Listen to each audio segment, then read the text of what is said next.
Ang pagiging mali-mali na mamana raw katulad ng nangyari sa mag-iina sa South Cotabato. Pero tuod eh. Tama o mali? Kapag nagulat sila, uulitin nila ang kanilang maririnig. Diin na ang mga kalabato! Tama! Tama o mali? Kung ano raw ang sasabihin mo, Buga! Buga! matik nang gagawin din nila ito. Tama! Ang mga babae sa video, hello guys! Taga rito sa Tampakan, South Cotabato. Ang binansagang Mali-Mali Family.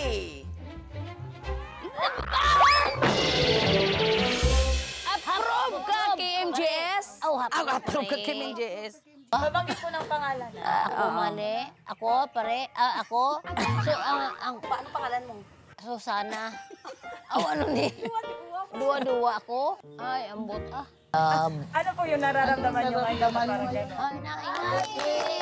Awit-hit! Susana. Oh, happy ko. Awit-hit! Masaya kami. Masaya siya. Masaya siya. Palakpak siya. Ako palakpak. Ano ni? Ay, di magpalakpak. Sana lang masusunod kung ano yung nakikita namin. Dahil sa kanilang pagiging mali-mali, paborito tuloy silang i-playtime o lokohin ang kanilang mga kapitbahay. Ginugulat namin sila. Kung ano ang i-action namin, i-action din nila. Lahat kami magtawanan. Ang pinakamatanda sa kanila, ang 67 anyos na si Susana. Makarinig lang daw si Susana ng kaunting kaluskos. Oh, Mare, Jessica. So, Ay sus, naaaligaga na siya. ay, naku, Marihay kita. Nagaano ako magsaing. Tapos yung nagaano na ako ng bigas sa rice cooker, pumasok yung apo ko. Sabi niya, tapon daw. Malapit ko na natapon. Mabuti lang inano niya ang rice cooker. Ang pagiging mali-mali ni Susana, pinaniniwalaan niyang namana raw niya sa kanyang ina. Katunayan, madalas niya raw itong ginugulat noon hanggang sa hindi na lang niya namalayan. Siya rin, naging magugulatin na. Put sa point na anak ko'y anak nga tulo, nag-anam-anam na magmali-mali na pod. Ang pagkamali-mali ni Susana, tila na ipamana na rin daw niya sa kanyang anak na si Virgie, na dati namang factory worker.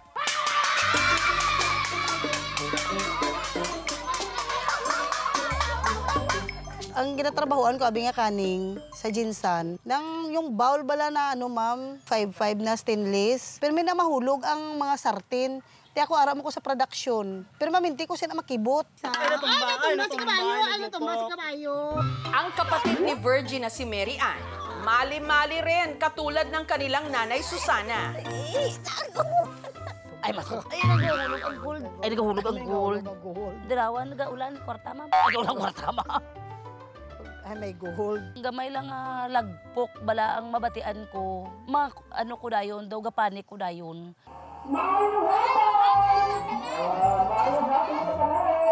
Nahulog ang palwas ang lubi. Grabe ang akon nga nervyos. Grabe ang dalagan ko ba. Kay daw pamatsyag ko may naglupok bala nga ano nga. Nanglalamig kami niyan. Tapos yung pawis na lumalabas is lamig. Masakit ang ulo. Tapos pagod ma'am. Mga kalam na namin parang nanginginig. Pero si Susana, may isa pang iniisip na dahilan ng kanyang kondisyon. Nung nanganak ako, parang kaisa lang pa lang ako nakaligo. Nagtrabaho na. Nag-umpisa, namaga yung dito ko. Abta na siguro mga isa kasimana, nilagnat ako. Na-admit ako. Isabi ng doktor, nabinat daw. Bye-bye! Sa kanilang pamilya, hindi lang daw si Susana at ang dalawang anak niya ang may pagkamali-mali. Pati na ang pinsan niyang si Nelda. Pero ang hinala naman niya, kinarma raw siya dahil madalas niya noong pagkatuwaan ang kondisyon ni Susana. Sige kami kakadlaw, sige kami ka sundog-sundog sa ilang amon-amon. Di namon kalibala na balin sa amon nga nagsala kami. Gayunman, sa halip na ikahiya ang kanyang pagiging mali-mali, hinayaan na lang nilang mapasama sa vlog ng anak ni Susana na si Ellen. Yun yung bonding namin. Yung content talaga namin is daily routine ng naming magkapamilya. Marami man ang naaaliw, may iba namang na-OOA-han sa pinaggagawa nila. Gawa-gawa lang para sumikat. Ang kanila raw kasing pagiging magugulatin, di umano, scripted, tama o mali. Yeah, mali ka. Yung mga nagsasabi na scripted ito, meaning hindi nyo kami kilala. Hindi namin obligasyon na i-explain namin ang sarili namin sa inyo. Ganito kami. So kung anong nakikita nyo, ganyan na kami. Abuang do kami, ma'am. Dahil mali-mali, sakit, hinahayaan na lang. Oh, first time. Kaya sakit sa first time. Importante, Wala yung naman isip kami namin magawa, normal. Ang mali. Anong mali sa amon? Ano siya? Bahala sila sa buhay nila. Sabi ko nga minsan, bakit ganito tayo? Parang tinatanong din namin ang sarili namin. May mga pagkakataon din daw na dahil sa kanilang kondisyon, muntik na silang maaksidente. Hindi ko makuha ang cellphone, mahal ko na. Gaya ni Nelda na dahil sa pagkataranta, minsang napatakbo sa gitna ng kalsada. Nagagi man ang dump truck. Tigin sulog ako sa tong upo namon, mayo lang kay gibutong ko sa upo ko kung wala siguro na bungguan gid ko sang dump truck. Si Mary Ann naman, hindi rin nakontrol ang kanyang pagkagulat nung minsang binusinahan siya habang minamaneho ang kanyang motor. Bigla akong preno lahat. Handbrake at saka foot brake. Tumilaob yung motor pag ganun. Oh. Nagising na lang ako. Doon ako sa center. Hindi na ako talaga nagamotor kasi na-trauma na ako. Habang si Virgie, dahil madalas daw magulat sa gitna ng pagtatrabaho, napilitan tuloy mag-resign. Daw, ano ba nang hindi ka makatrabaho sa ano mong kay, kung isa makibot ka. Gusto ko na mapa-check up yung mga kapatid ko tsaka si mama ko kung ano bang klaseng ano talaga yan, condition. Naawa ko sa ate ko. Sa kondisyon nila. Mula South Cotabato, sinamahan ng aming team ang mag-anak sa General Santos City para kumonsulta sa isang doktor. Sa biyahe pa lang, makailang beses na silang nagulat.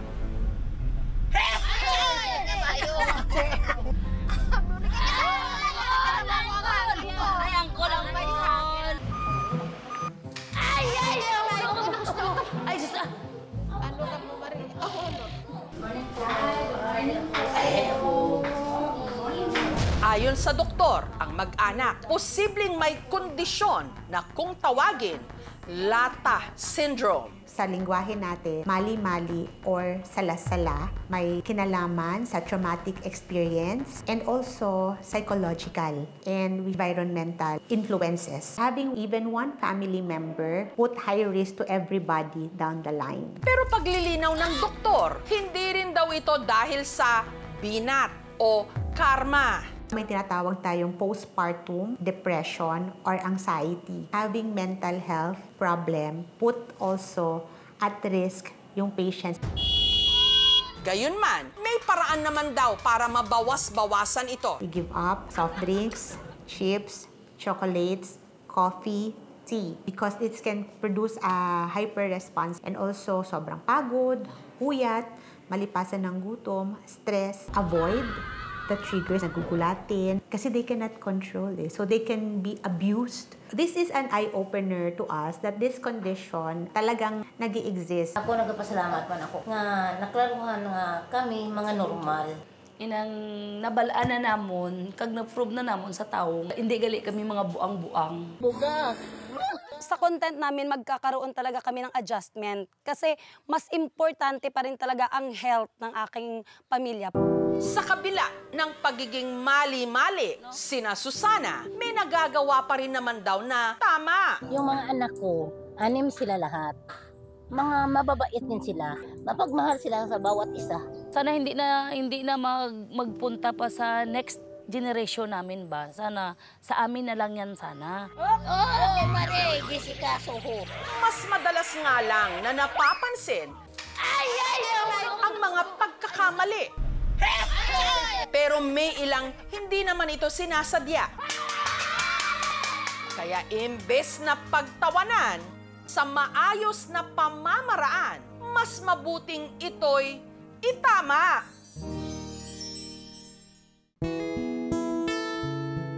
Ngayong bakasyon, masarap pa ring balikan ang mga laro ng ating kabataan na talaga namang nakakasenti. May nagsalpukan kamakailan ng mga grupo ng kabataan sa Daan Bantayan, Cebu. Mainit ang naging harapan, pero hindi ito gang war, kundi labanan ng iba't ibang larong Pinoy.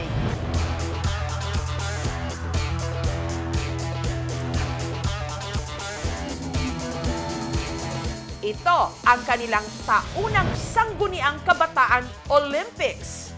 The youth nowadays often playing online games, kaya gumagawa kami ng activity na maging productive yung mga kabataan. Lunay mabante! Sa taong ito, 5 purok ang nagtagisan. Mag-ingay para sa Purok Tawaay! Tawaay, kaya pa?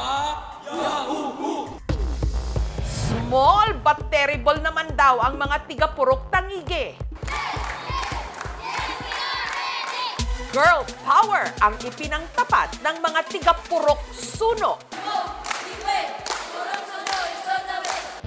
Habang naka-geng-geng fit ang Daan Bantayan fashion icons. We go, we fight, we go, we fight here. Ang susubukan nilang patalsikin sa trono ang defending champion na Purok Molmol. Pagkabata, palagi namin yung nilalaro, kaya for the win kami dyan. Ang 5 grupo magtatapat sa iba't ibang mga laro. Ang mananalo sa bawat laro makatatanggap ng puntos para sa kanilang grupo. Ang may pinakamaraming points sa huli ang siyang tatanghaling kampiyon. Ang unang laro, sipa o kung tawagin nila rito, takyan. Ang last man kicking, ang pambato ng mga dating kampiyon. Kaya 1 point para sa Purok Molmol. Naglaro rin sila ng luksong lubid o jumping rope. Ang Purok Tawaay tumagal ng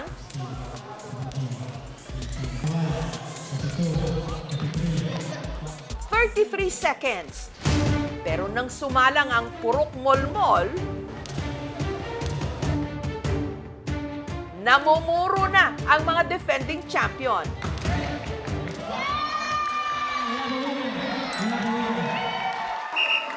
Hanggang sa sumalang na sila sa highlight ng palaro, ang labay bola o yung kung tawagin ng iba, touch ball. Dito, mag-uubusan sila ng lahi gamit ang bolang gawa sa tumpok ng mga dahon. Ang mga defending champion, nadihado. Ang kanila kasing star player na si Maikem, nasugatan. Pero kahit may injury, tuloy ang laban. Hanggang sa ang Purok Molmol, itinanghal pa ring kampiyon. Nag-uwi sila ng 2,000 pesos.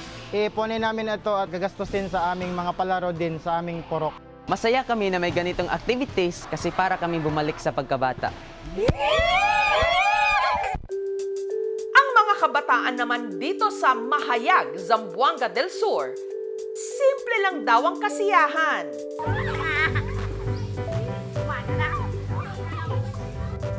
Inipon lang nila ang mga tuyong dayami at presto, meron na silang instant trampoline. Parang kutso na sa kanila ba kasi tumatalbog-talbog sila. Hindi kayo mayo tumbling sa inyo. Ako! Masayang, malamig. Tulan niyo kuli. Pagkatapos tumambling-tambling, ang grupo nangolekta ng dahon ng saging. Para maglaro naman ng bahay-bahayan. Tatandaan mo pa ba? Tayong dala'y unang magkita. Panahon ng kamusmasan. Sa piling ng mga bulaklak at halaman. Doon tayo magsimula. Mangarap ang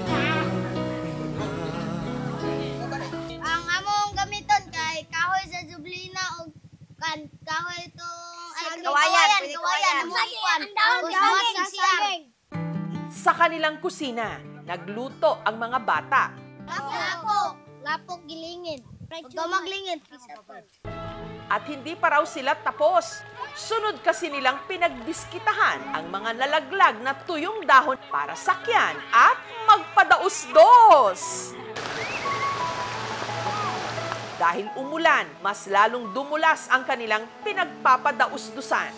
Ang mga pulot halaman ay kabiyak ng ating gulita sa paglipas ng panahon. Bakit kailangan ding lumisan? Malingaw eh. At dahil balot sila ng putik sa kakalaro, nagbanlaw sila sa ilog.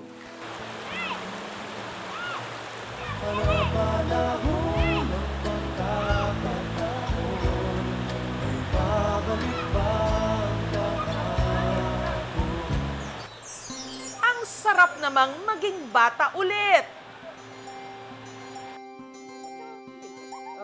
Sa panahon kung kailan ang mga kabataan tila nakatali o nakatitig sa gadgets, nakakatuwang makita na may ilan pa ring pinipiling maglaro sa labas. Lakas maka-throwback!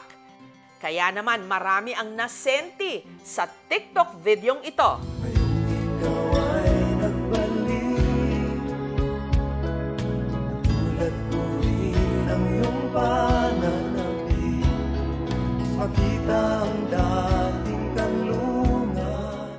Ng mga batang masayang naghahabulan sa palayan na para bang walang kaproble-problema sa mundo.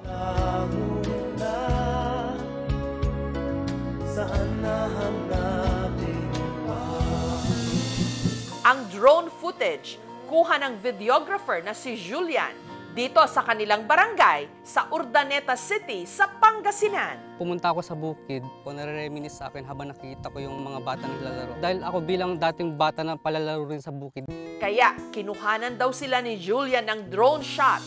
Lumilipas ang panahon, kabiyak ng ating gulita, ang mga pulot halaman, bakit kailangan lumisan?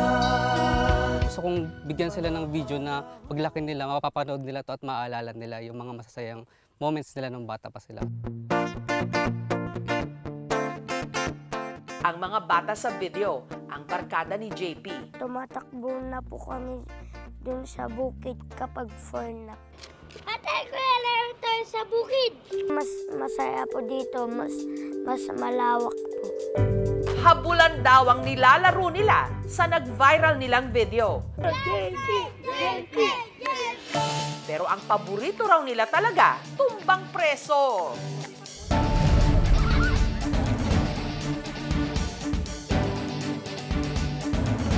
Kailangang patumbahin ang isang lata sa pamagitan ng pamato nilang tsinelas.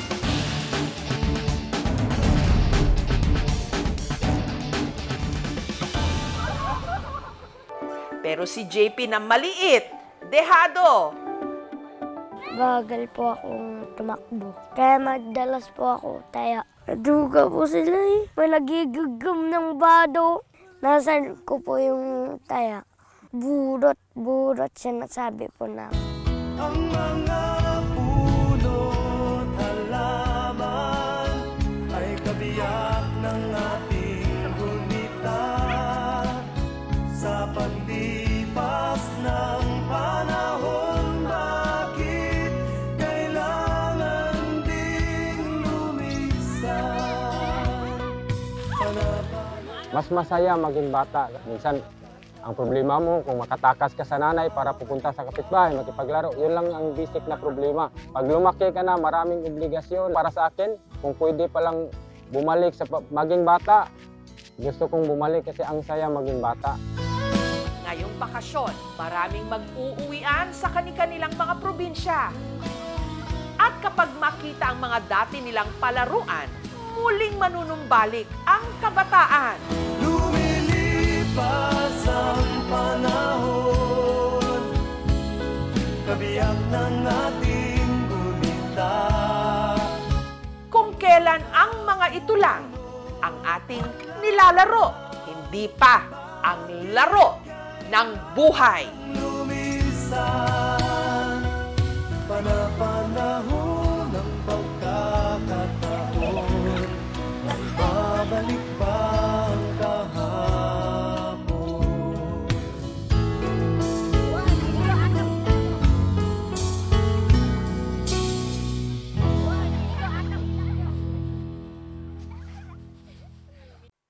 Thank you for watching, mga kapuso. Kung nagustuhan niyo po ang videong ito, subscribe na sa GMA Public Affairs YouTube channel.